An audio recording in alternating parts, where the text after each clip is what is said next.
Welcome to Talking Heads on USA Global TV, starring the one and only wonderful Dr. Jacqueline.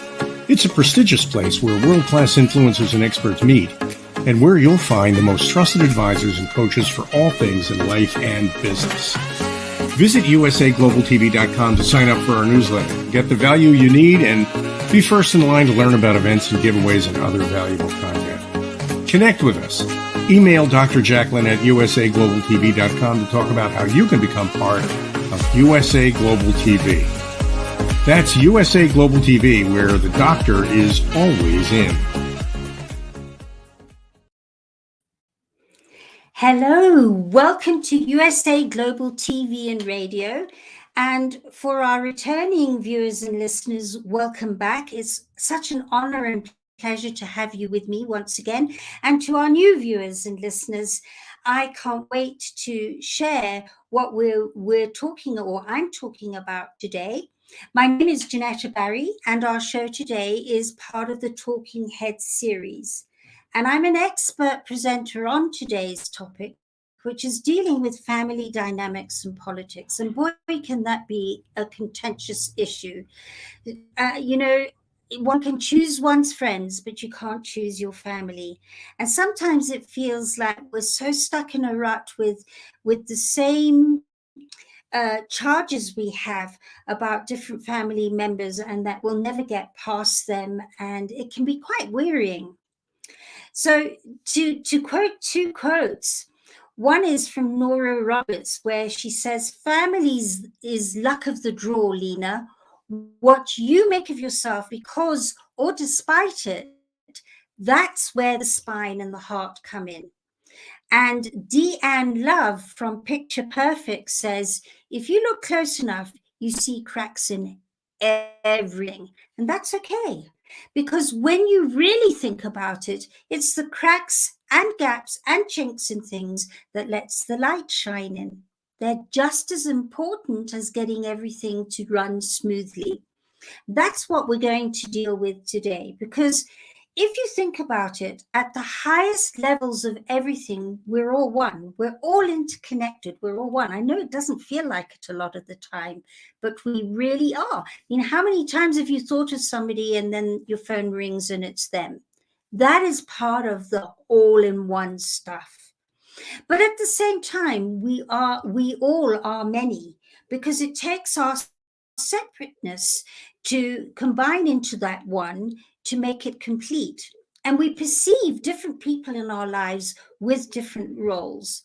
And it's important to pinpoint those who we identify with family roles, because quite often those are the people who we allow closest to us. And in order to most often inadvertently, they become our inadvertent teachers.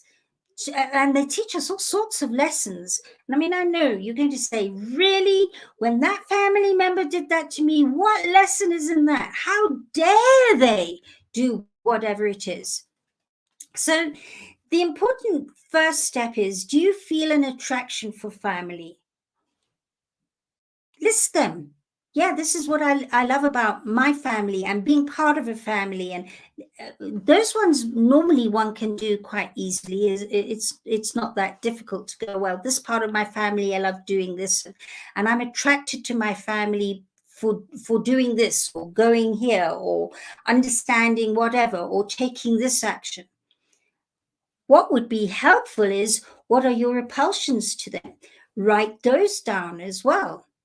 And do you feel that family is missing in your life? Some people will say, well, I don't really have family anymore. They've either all passed on, or I've parted ways from them. So I don't have family. But the interesting thing is, there's never a void.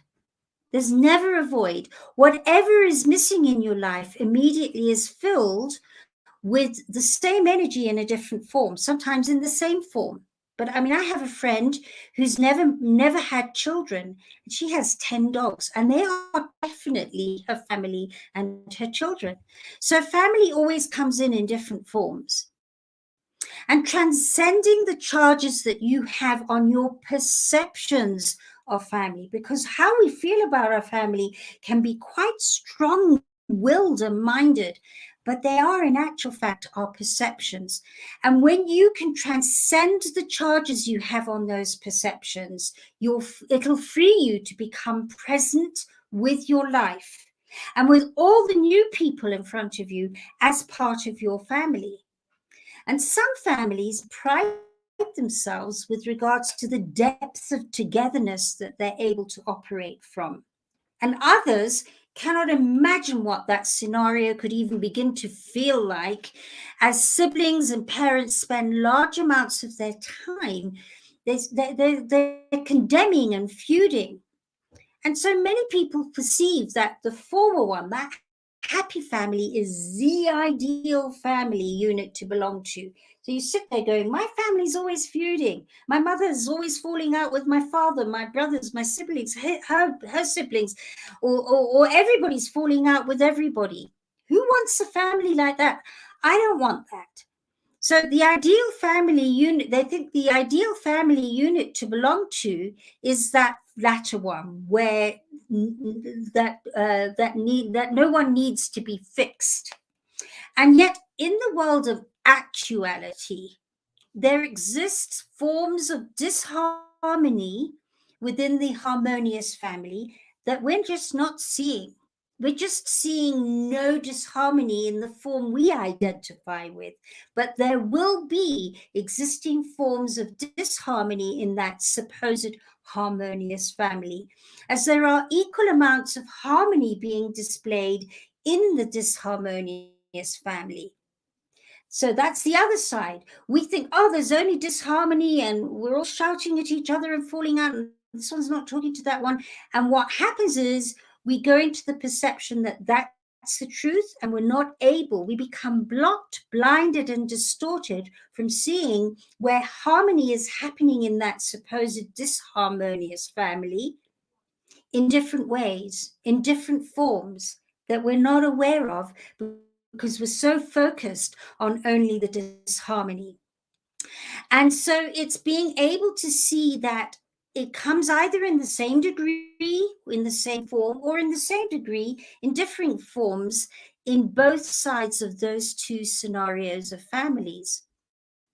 All forms of harmony and disharmony serve as much as they equally do not serve. So an example would be, this is a client who I always talk about clients with their permission, because they know their story could make a big difference. So, and I've changed his name. When John's mum died at age 56, his dad pretty well disappeared from his life and married his second wife. And he spent many days in disbelief, saying, how could you abandon me? How could you lie to me? How could you not call to see how I am? Now, John was an adult, not a child.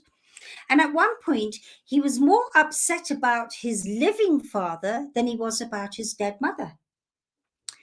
And the last and final letter he sent to his father was a single sentence: "Thank you for all that you provided, so that I can look back at an amazing youth."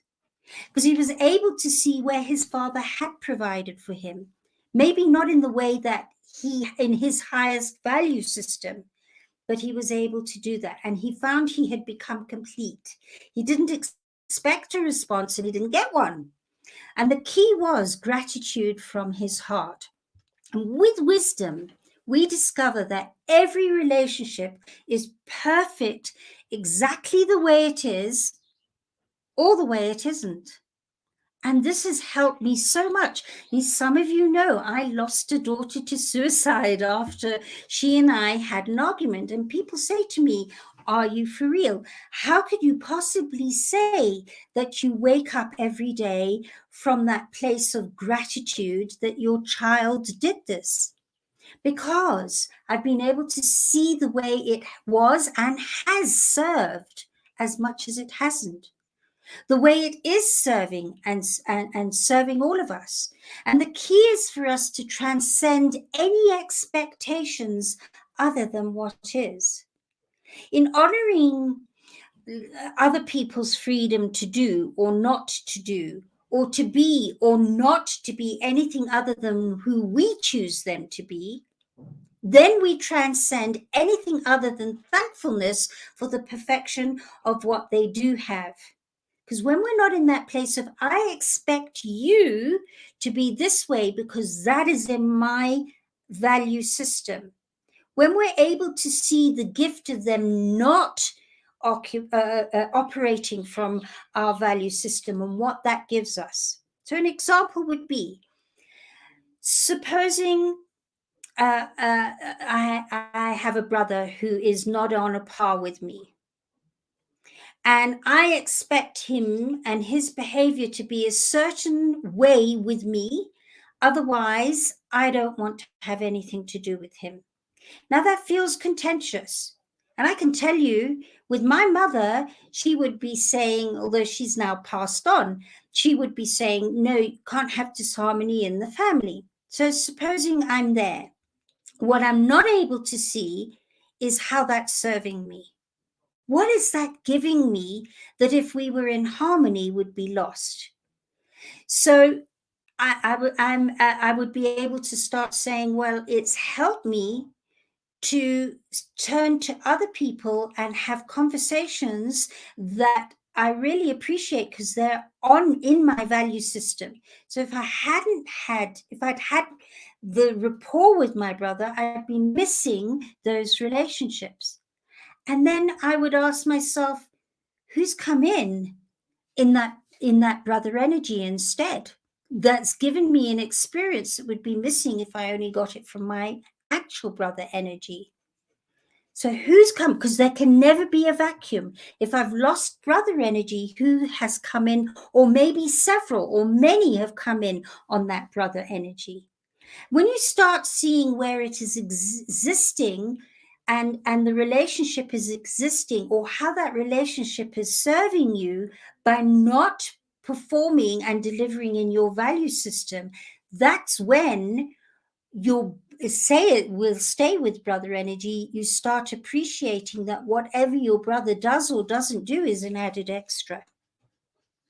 And the key is to evolve any family relationship to become clear in appreciating each one as it is for what it is. And appreciating what it is, we become able to communicate that gratitude. Whether or not the other person allows themselves to receive it, that's up to them.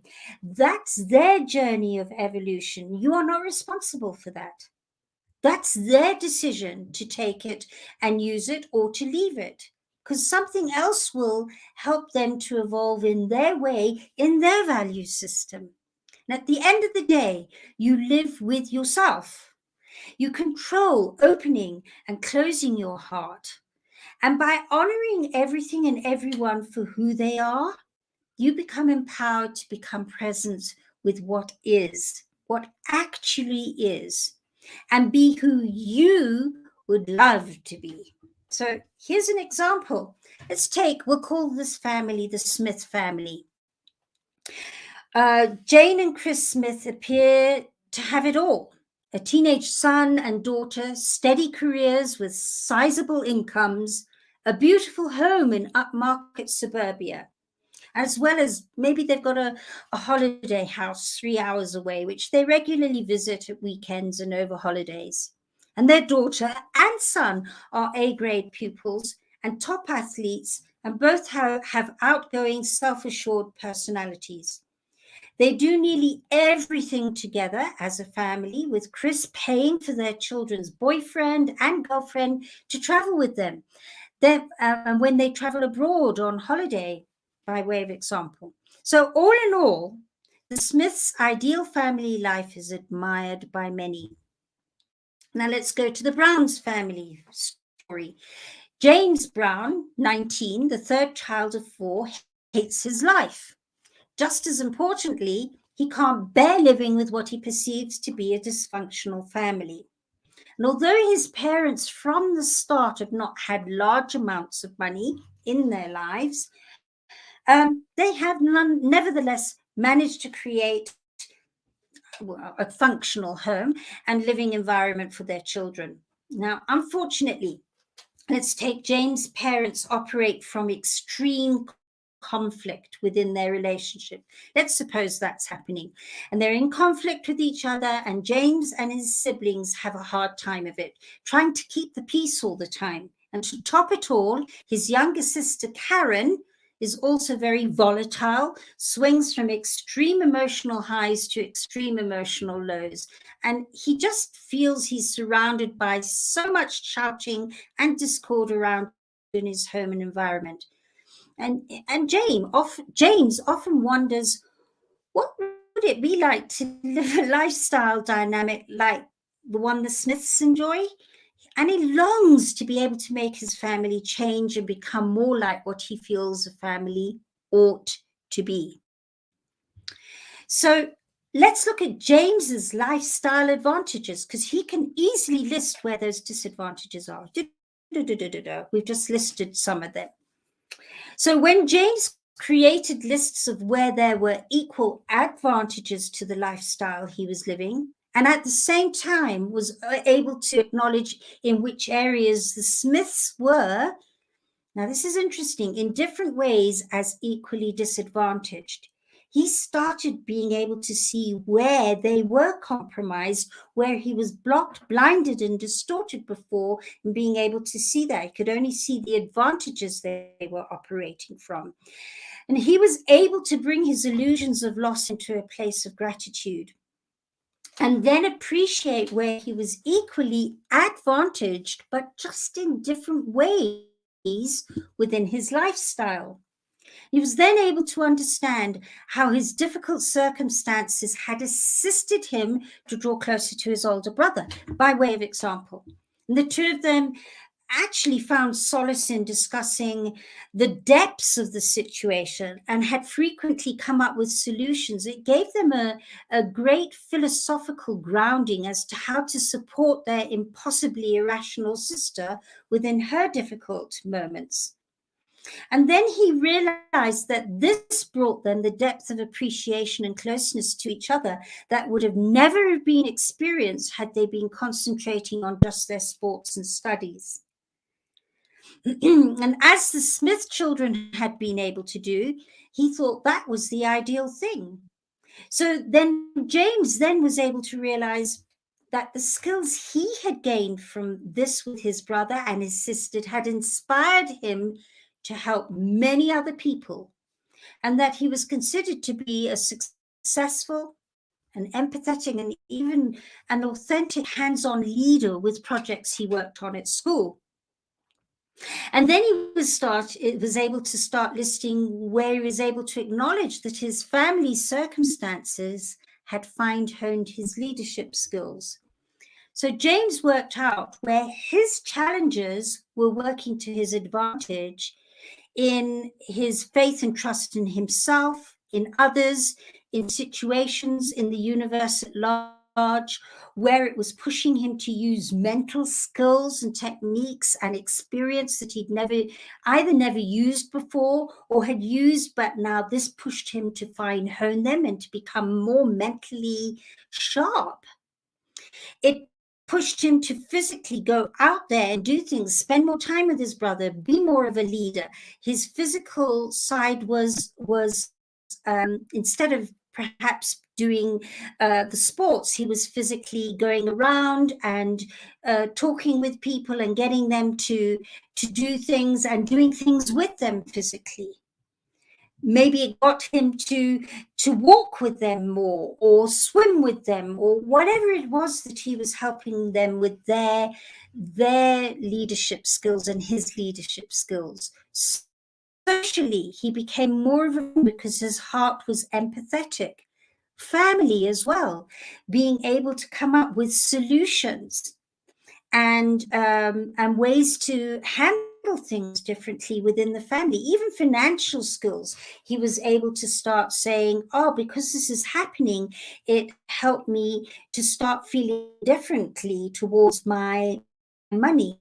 And vocationally, and understood where he had equally benefited through his adverse circumstances with his studies. It actually pushed him to study with others who were battling.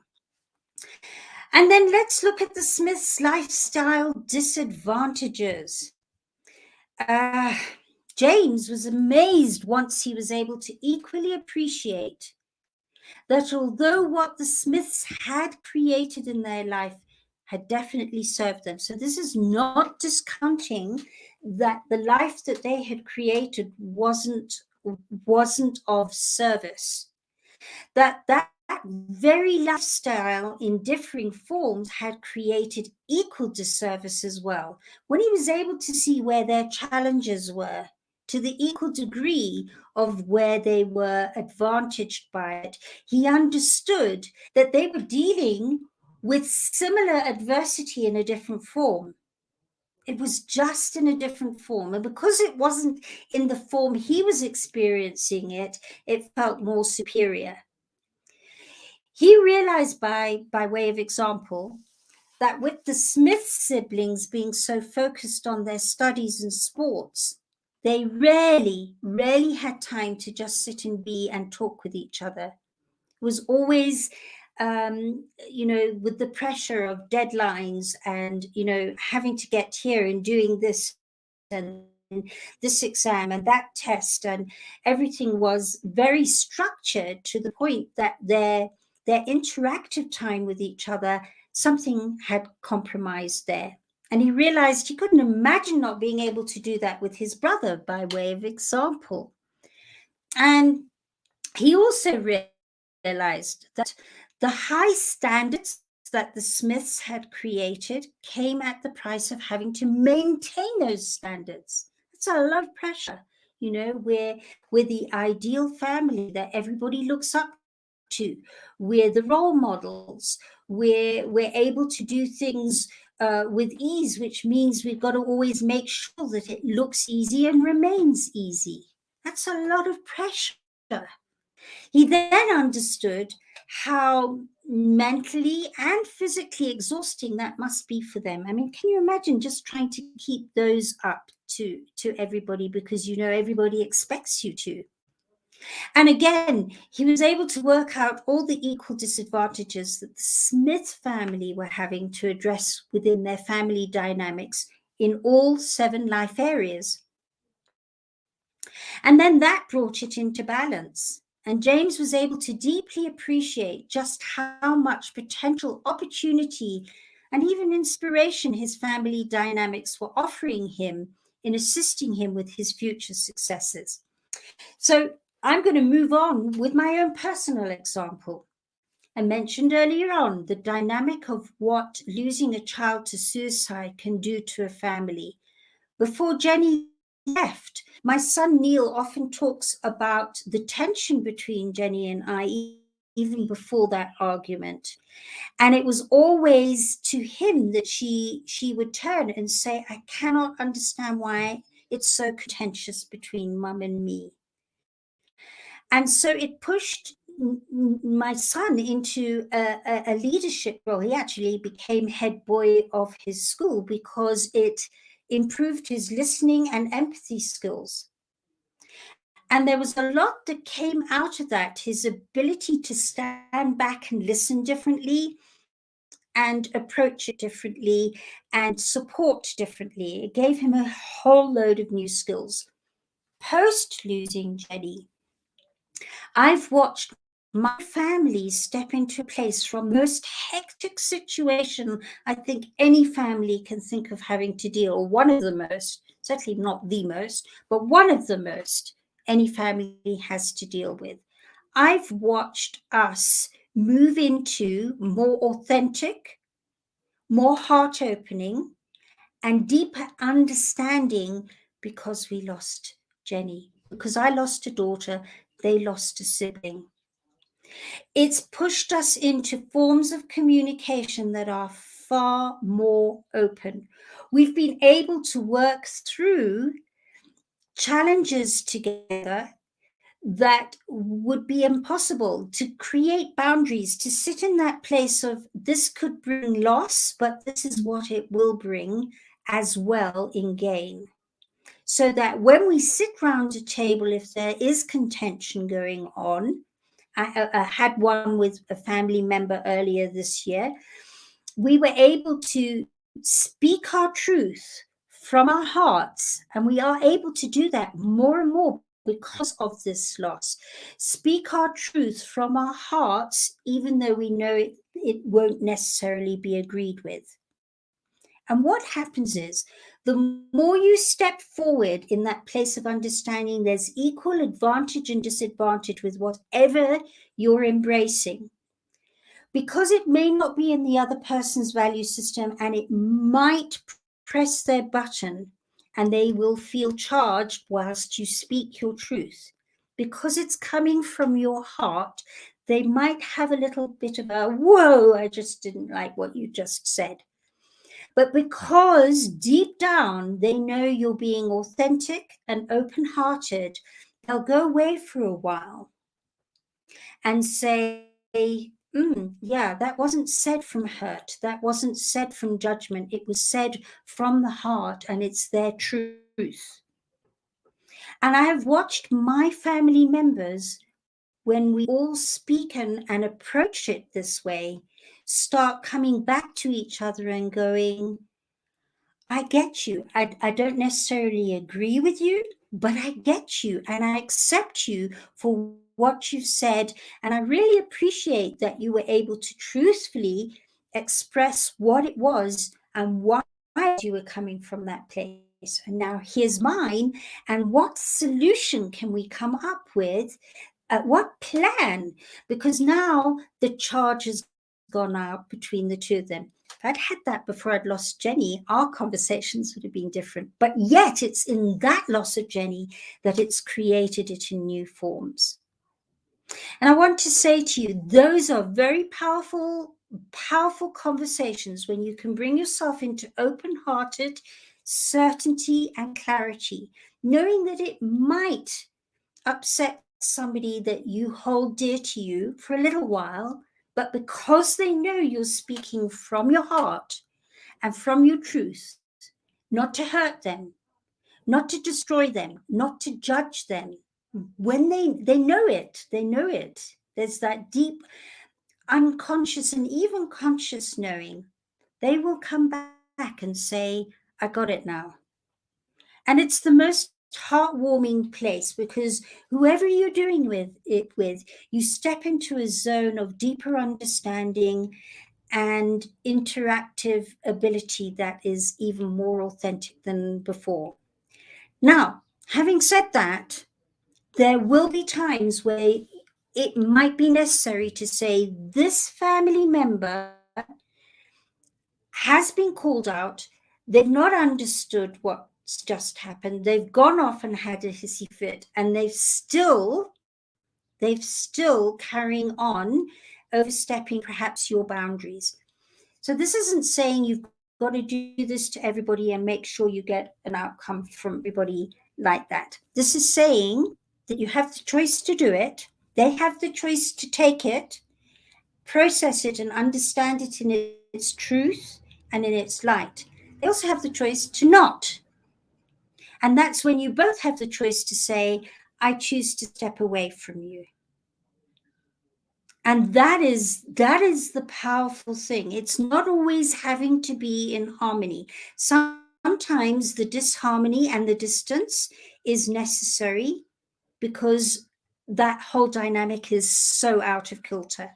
Having said that, I know that the more you focus on sending light and love, now I'm going a little bit out of the process here, the more you send light and love and acceptance and whatever to that person, the more likely the conversations will come back and start happening again. Those are the keys of a family dynamic, of understanding that it's not always going to be harmonious.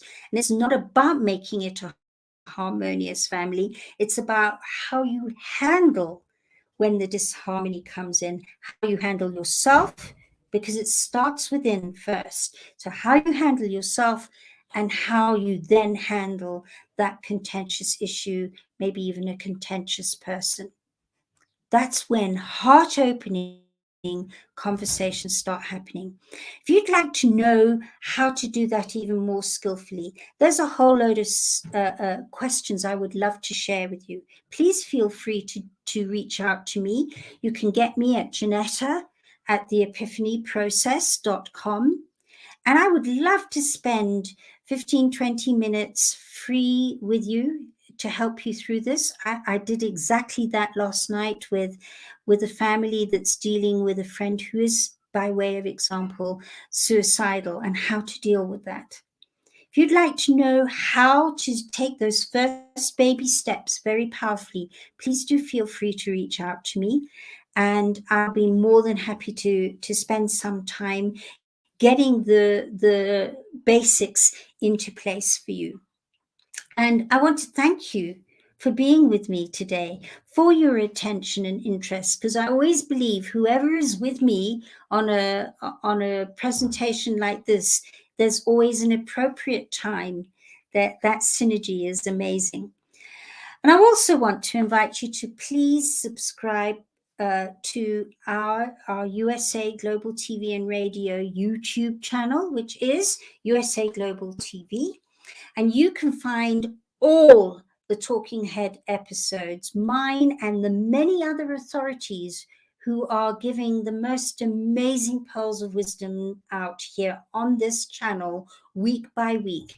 Go and have a look at all those Talking Head episodes and subscribe to them. And they're all under, by the way, under the playlist titled Talking Heads 2022. And again, please do reach out to me if I may be of service. And I look forward to hearing from you if this resonates with you and you'd like to take a step forward. As I send you lots of love next week. Bye.